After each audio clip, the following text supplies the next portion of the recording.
ఉన్నటువంటి రైతులందరూ కూడా కాంగ్రెస్ పార్టీ ఇన్ఛార్జ్ గా నిర్ణయిస్తా ఉన్నా.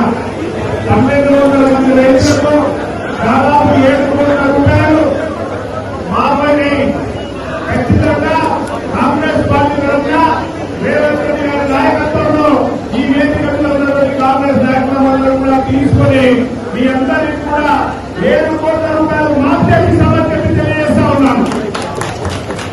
దానితో పాటు ఒకవేళ మాఫీ పక్షంలో చాలా పడుతున్నారు, రాజకీయ పార్టీలు చాలా ఉన్నాయి, ఉన్నప్పుడు చాలా మంది ఉన్నారు.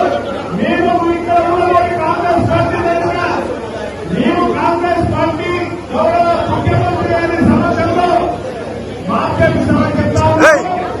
15 మంది క్లియరెన్స్ కావాలి. గౌరవ కేసీఆర్ గారు ఇంత సందర్భంగా వాళ్ళందరూ కృషి చేసి మరి రైతులకు అన్యాయం చేసుకోకుండా ఉండాల్సిందిగా కోరుతా ఉన్నాను.